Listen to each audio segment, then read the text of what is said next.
युगों से युगों तक एक ही है राजा, महिमा के सिंहासन पर बैठा बादशाह। दानियेल की पुस्तक 5 उसकी 13 से 16 आयत को हम पढ़ेंगे। उससे पहले यदि हम इस 5 बाब को पढ़ें तो उसमें एक आयत से लिखा है, बेलशस्सर नामक राजा ने अपने 1000 प्रधानों के लिए बड़ा भोज किया और उन 1000 लोगों के सामने दाख मधु पिया। और दाख मधु पीते पीते बेलशस्सर ने आज्ञा दी कि सोने और चांदी के जो पात्र उसके पिता नबूकदनेस्सर ने यरूशलेम के चर्च से निकाले हैं, मंदिर से निकाले हैं, उन्हें लाया जाए और राजा अपने प्रधानों, रानियों और रखेलियों समेत उसमें से पिए। और जो सोने के पात्र यरूशलेम में परमेश्वर के भवन के में से निकाले गए थे वो लाए गए और राजा अपने प्रधानों, रानियों और रखेलियों समेत उसमें पीने लगा। वे दाख मधु पीकर सोने, चांदी, पीतल, लोहे, काठ और पत्थर के देवताओं की स्तुति कर रहे थे। उसी घड़ी मनुष्य के हाथ की सी कई उंगलियां प्रकट होकर दीवट के सामने राज मंदिर की दीवार के चूने पर कुछ लिखने लगी और हाथ का जो भाग लिख रहा था वो राजा को दिखाई पड़ा। उसे देखकर राजा डर गया और मन ही मन बहुत घबरा गया। उसकी कमर के जोड़ ढीले पड़ गए और कांपते कांपते उसके घुटने एक दूसरे से टकराने लगे।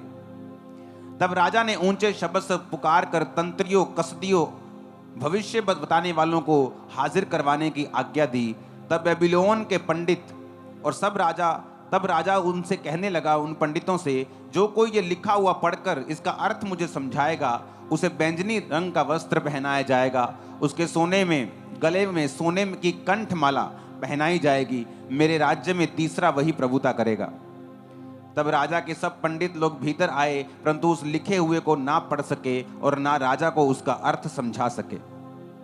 इस पर बेलशस्सर राजा बहुत घबरा गया और भयतुर हो गया और उसके प्रधान भी बहुत व्याकुल हुए। राजा और प्रधानों के वचनों को सुनकर रानी भोज के भवन में आई और कहने लगी, हे राजा, तू युग युग जीवित रहे, अपने मन में ना घबरा और ना उदास हो। तेरे राज्य में दानियेल नाम का एक पुरुष है जिसका नाम तेरे पिता ने बेलतशस्सर रखा था। उसमें पवित्र ईश्वरों की आत्मा रहती है और उस राजा के दिनों में उसमें प्रकाश, प्रवीणता और ईश्वरों के तुल्य बुद्धि पाई गई। हे राजा, तेरा पिता जो राजा था उसने उसको सब जोशियों, तांत्रिकों, कसदियों और भविष्य बताने वालों का प्रधान बना दिया था, क्योंकि उसमें उत्तम आत्मा, ज्ञान, प्रवीणता, स्वप्नों का फल बताने, पहेलियां खोलने, संदेह दूर करने की शक्ति पाई गई। इसलिए अब दानियेल बुलाया जाए और वो इसका अर्थ बताएगा। तब दानियेल राजा के सामने भीतर बुलाया गया और राजा दानियेल से पूछने लगा, क्या तू वही दानियेल नहीं जो मेरे पिता नबूकदनेस्सर राजा द्वारा यहूदा देश से लाए हुए यहूदी बंदियों में से है? मैंने तेरे विषय में सुना है कि ईश्वर की आत्मा तुझ में रहती है और प्रकाश, प्रवीणता और उत्तम बुद्धि तुझ में पाई जाती है। देख, अभी पंडित और तंत्री लोग मेरे सामने इसलिए लाए गए हैं कि वो लिखा हुआ पढ़ सकें और उसका अर्थ मुझे बताएं, परंतु वे उस बात का अर्थ ना समझा सके। परंतु मैंने तेरे विषय में सुना है कि दानियेल भेद खोल सकता है और संदेह दूर कर सकता है। इसलिए यदि तू उस लिखे हुए को पढ़ सके और उसका अर्थ मुझे समझा सके तो मैं तुझे बैंजनी रंग का वस्त्र, तेरे गले में सोने की कंठमाला पहनाई जाएगी और राज्य में तीसरा तू प्रभुता करेगा। दानियेल ने राजा से कहा, अपने दान अपने पास रख, जो बदला तू मुझे देना चाहता है वो किसी और को दे दे, परंतु मैं लिखी हुई बात राजा को पढ़ सुनाऊंगा और उसका अर्थ भी तुझे समझाऊंगा।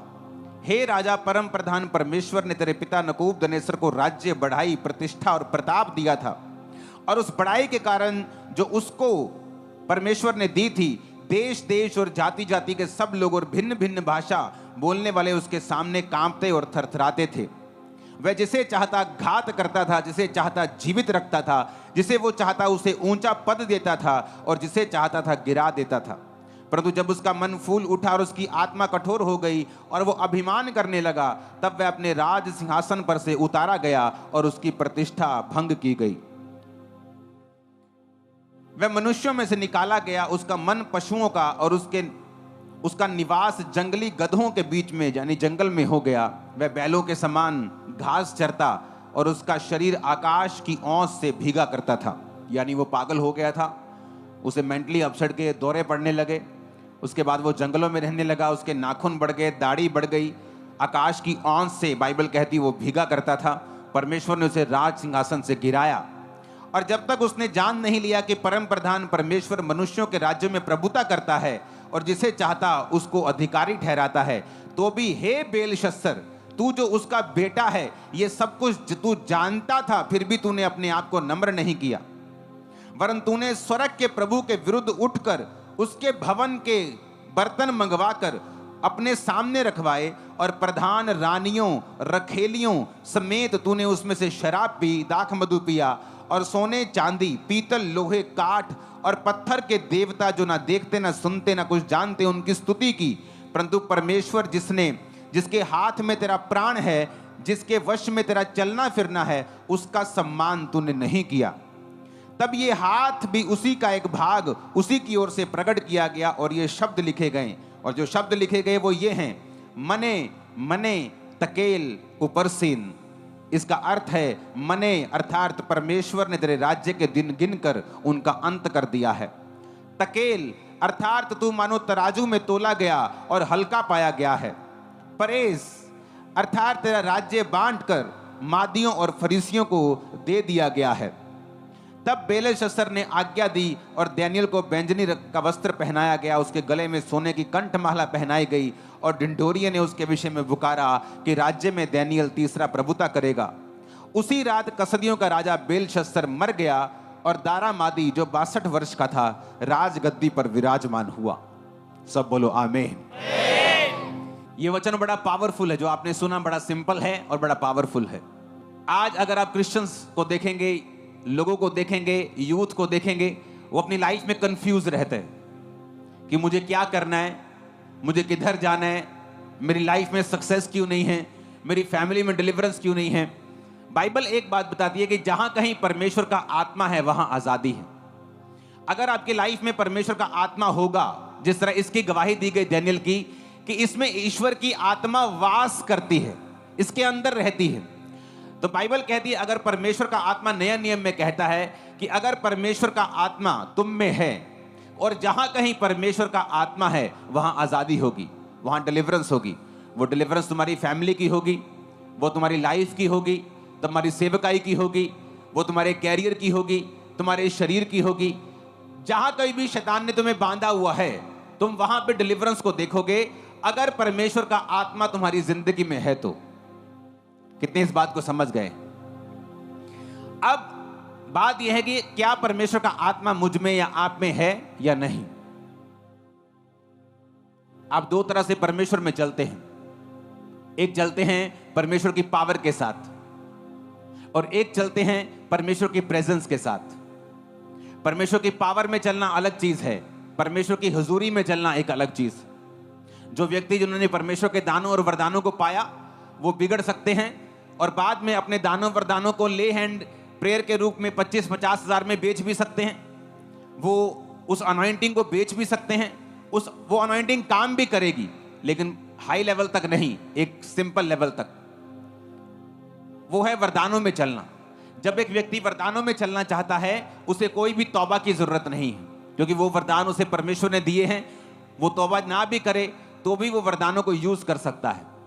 लेकिन एक है परमेश्वर की प्रेजेंस में चलना, एक है परमेश्वर की हुजूरी में चलना। आपको मालूम है, मैं पूरी दुनिया में घूमा हूं, पूरे वर्ल्ड में जितने लोगों ने डीप प्रोफेटिक वर्ड्स मैंने सुने हैं अपनी लाइफ के लिए या वर्ल्ड के लिए या जो दुनिया में आने वाला है, घटने वाला है, 90% प्रोफेसीज उनके द्वारा मैंने सुनी है जिनके नाम के आगे प्रॉफिट नहीं लगा हुआ। वो पवित्र आत्मा से भरे हुए लोग हैं। कोई पास्टर है, कोई प्रेरित है, कोई टीचर है, कोई ब्रदर लिखता है अपने नाम के सामने, और लेकिन जो परमेश्वर ने उनके ऊपर जाहिर किया है वो नजर आता है कि ये बिना परमेश्वर के हाथ के पॉसिबल नहीं है।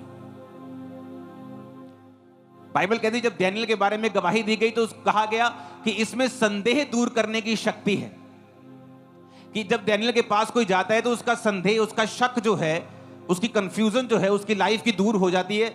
राजा तेरे को कोई पंडित, कोई तांत्रिक नहीं बता सकता, तो उसी डैनियल को बुला जिसमें ईश्वरों की आत्मा रहती है, वही तेरा हल कर सकता है। जब एक क्रिश्चियन सोता है तो वो नींद पूरी करने के लिए नहीं सोता, बल्कि वो परमेश्वर से बात करने के लिए भी सोता है।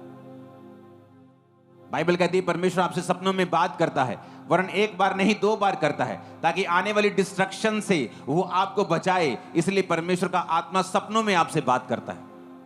मैंने पास्टर्स के लिए विश्वासियों को सपने आते देखे हैं और पूरे होते देखे हैं। इस दुनिया की मोस्टली जो राइट प्रोफेटिक वर्ड्स हैं, और बहुत से जो आने वाले अपकमिंग जनरेशंस है, वो अपने नाम के आगे प्रॉफिट नहीं लगाना चाहते, क्योंकि इतना अब्यूज कर दिया गया है, इतना मिसयूज कर दिया गया है, इतनी गेम्स खेली गई हैं, इतनी गिमिक्स खेली गई हैं, जबकि परमेश्वर का वचन सीधा है।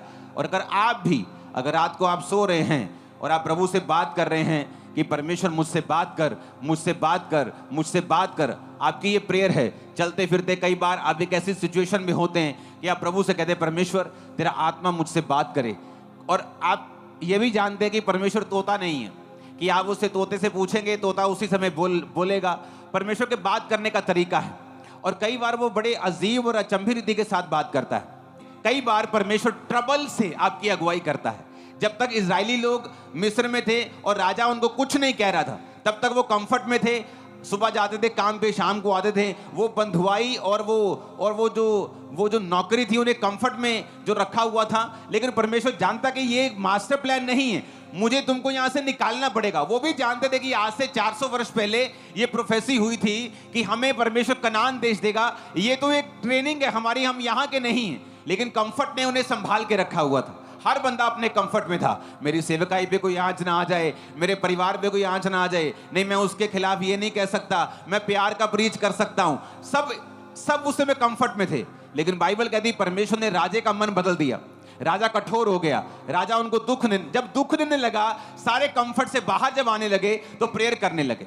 इसलिए जब मैं वचन प्रोफेटिक वर्ड देता हूं संडे और थर्सडे, मैं वचन के साथ उसको देता हूं, और वचन ज्यादा सुनाता हूं, क्योंकि वचन का कोई भी तोड़ नहीं है। कोई वचन को झुठला नहीं सकता। वो बड़े से बड़ा डॉक्टर क्यों ना हो, बड़े से बड़ा इंजीनियर क्यों ना हो, बड़े से बड़ा साइंटिस्ट क्यों ना हो, वो वचन के सामने निरुत्तर रहेगा। क्योंकि वचन कहता है कि पवित्र आत्मा उन लोगों को जो संसार में है धार्मिकता और पाप के विषय में निरुत्तर करेगा। हालेलुया।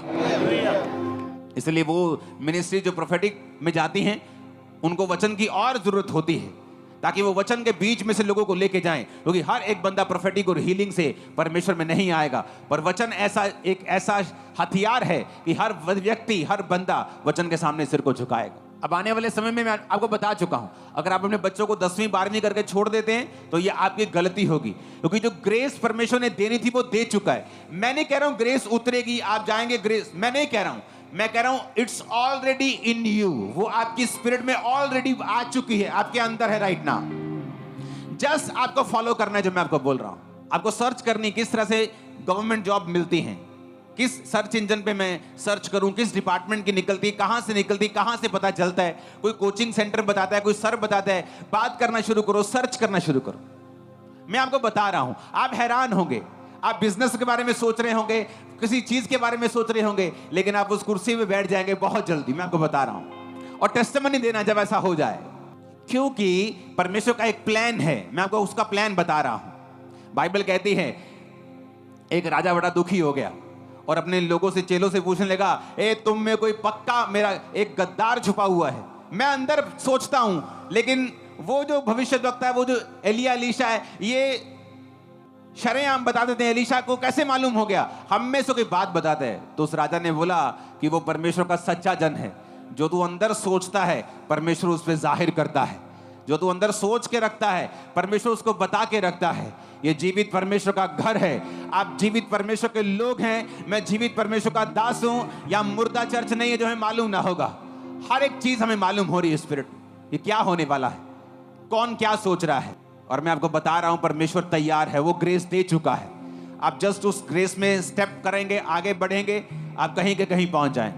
और आप हैरान होंगे, आप उस चीज के काबिल नहीं थे, आपको मालूम होगा, लेकिन ये प्रोफेटिक वर्ड के कारण, ये परमेश्वर की ग्रेस के कारण जो हमारी लाइफ के ऊपर है, आपको मालूम होगा परमेश्वर ने आपको दी है। आमीन।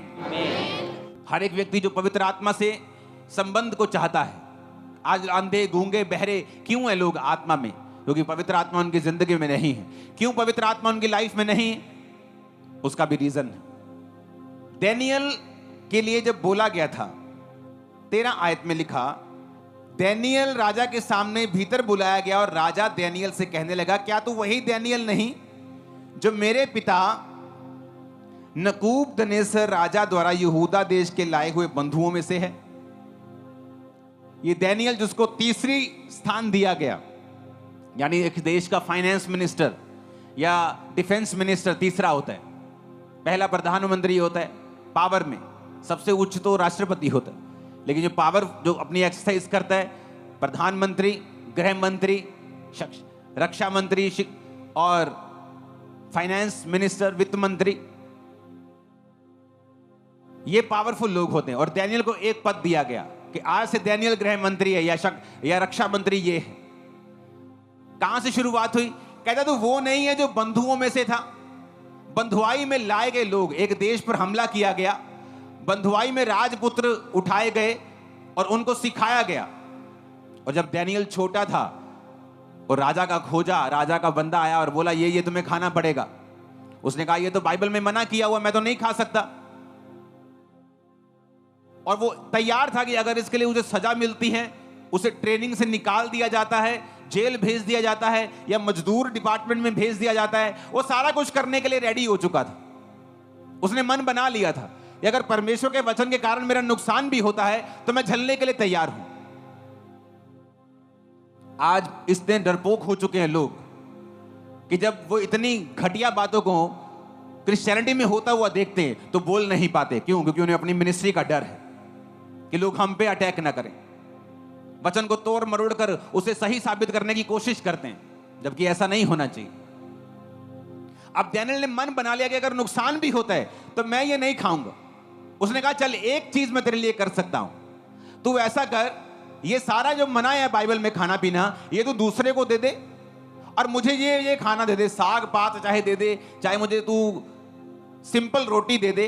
10 दिन बाद मेरे चेहरा और उसका चेहरा तू नोटिस कर। अगर तो मेरा चेहरा ज्यादा उज्जवल है, चिकना है, तो मुझे यही खाना दिया कर।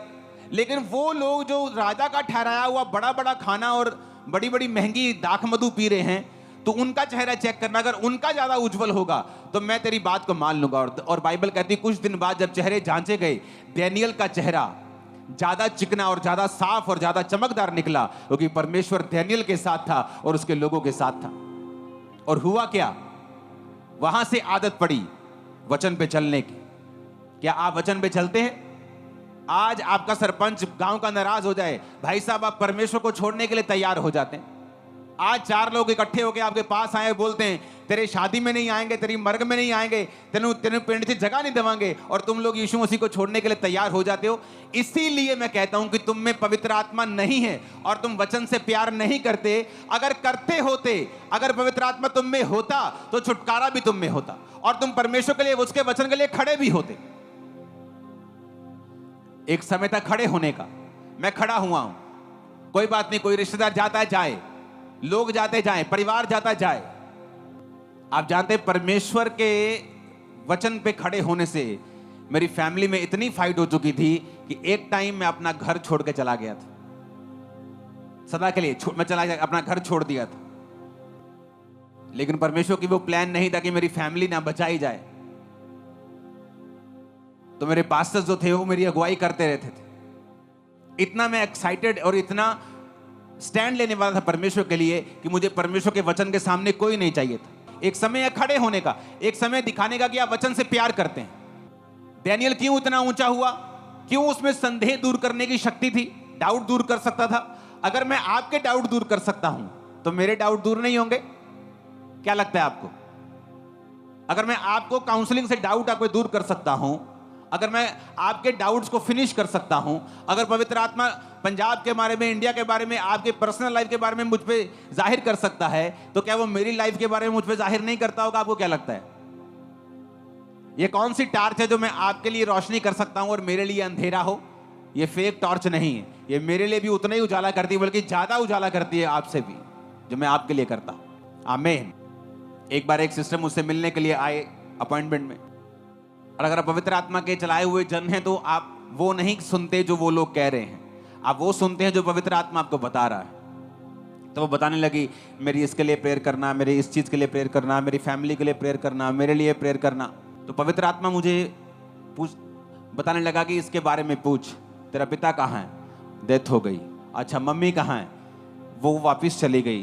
क्यों वापस चली गई? क्योंकि वो सेकंड मैरिज थी, तो वो जब पिताजी की डेथ हुई तो वापस चली गई। ओके, तो पिताजी की प्रॉपर्टी का क्या हुआ? हाँ पापा जी, बस यही चलदा केस। मैंने कहा क्या हुआ? ਅਸੀਂ ਉਹਨੂੰ प्रॉपर्टी नहीं देना चाहते मम्मी ਨੂੰ। मैंने कहा क्यों? क्योंकि उन्हें पिता की सेवा नहीं की। पर मैं कहा टेक्निकली और स्पिरिचुअली वो उसकी वाइफ, और तुम उसकी प्रॉपर्टी के हिस्से को रोक नहीं सकते। और यही रीजन है तुम्हारी लाइफ में बेचैनी है और तुम प्रॉब्लम में हो। और इमेजिन करो अगर आप में पवित्र आत्मा नहीं है तो लोग आपको बताएंगे इसके लिए प्रेयर करना, आप बोलेंगे हाँ जी भैन जी अजी तारे लिए प्रेयर करांगे। और पवित्र आत्मा आपसे बात नहीं कर रहा, क्योंकि जब वचन पे खड़े होने का समय था आप लोग प्रेम का प्रीच कर रहे थे। जब वचन पे खड़े होने का समय था आप लोग कुछ और ही कर रहे थे। जब स्टैंड लेने का टाइम था अपने मोहल्ले वालों के सामने, अपने एमएलए के, अपने एमपी के सामने, आप लोग कुछ और ही बोल रहे थे। जब जय मसीह की बोलने का समय था आप कुछ और बोल रहे थे, क्योंकि आप लोगों के अंदर डर होगा, लेकिन जो परमेश्वर के पवित्र जन हैं उनके अंदर कभी डर नहीं होता। वो ओवरकम कर जाते हैं अपने डर को। उन्हें मालूम है परमेश्वर में किस रीति के साथ चलना है। हालेलुया।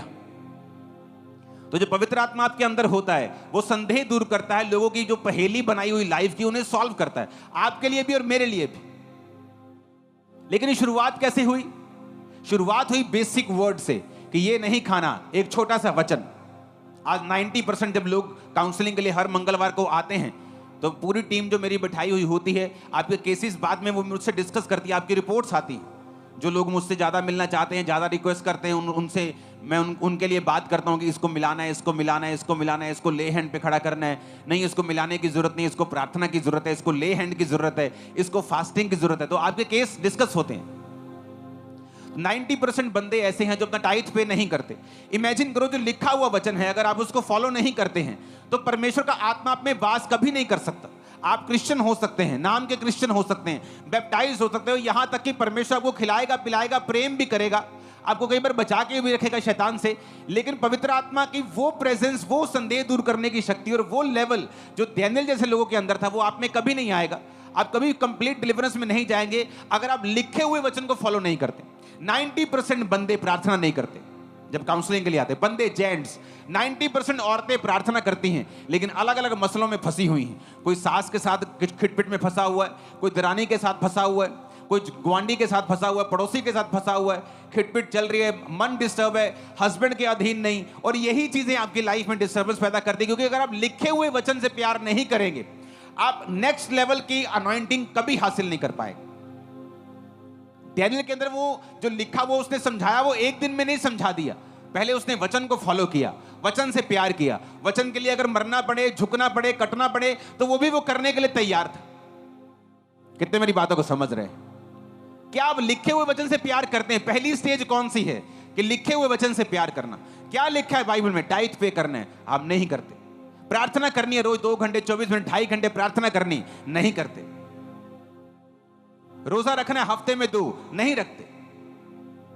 जब हमने बेसिक कंप्लीट नहीं किया और लिखे हुए वचन को कंप्लीट नहीं किया, जब पवित्र आत्मा देखता है कि आपने जो लिखा हुआ था उसी से प्यार नहीं किया, तो वो आपको अगली बात कैसे बता सकता है? जब आपने अपनी नींव को कंप्लीट नहीं किया तो आपका मिस्त्री आकर लेंटर की बात कैसे कर सकता है? लेंटर की बात तो तभी करेंगे ना जब नींव डलेगी। तो अगर आप वचन के साथ प्यार नहीं करते हैं, लिखे हुए को पूरा नहीं करते हैं, पवित्र आत्मा कभी आपके अंदर वास नहीं कर सकता और ना वो आपकी अगुवाई उस रीति से कर सकता है जैसी वो एक विश्वासी की, पास्टर की, प्रेरित की करना चाहता है। इमेजिन करो लिखा हुआ पूरा नहीं किया, अभी तक प्रेयर नहीं कर रहे जेंट्स, टाइथ ही नहीं बो रहे, अभी तक फास्टिंग नहीं शुरू की, तो जो लिखा हुआ नहीं पूरा किया तो आगे तो मतलब नहीं बनता। अभी तो नींव नहीं कंप्लीट हुई तो आगे तो मतलब नहीं बनता। हर एक ग्रेट बिल्डिंग नींव की खोदने से शुरुआत हुई है उसकी। कोई दुनिया की ऐसी बड़ी बिल्डिंग नहीं है, वो बुर्ज खलीफा से लेके वो दुनिया की सबसे बड़ी बिल्डिंग से लेके सबसे छोटी हो, सबसे मजबूत हो, सबसे मोटी हो, चौड़ी हो, कोई हो, शुरुआत सबकी नींव से होती है। अगर आपकी नींव स्ट्रांग नहीं है तो गहरे भेदों का कोई मतलब नहीं रह जाता। अगर आपका टाइट, अगर आपकी प्रेयर, अगर आपकी फास्टिंग, अगर आपकी ये चीजें कंप्लीट नहीं है तो अपने पड़ोसी को बोलो, अपने बेसिक को कंप्लीट कर, तू बरकत को पाएगा। आमीन बोलो ऊंची आवाज में।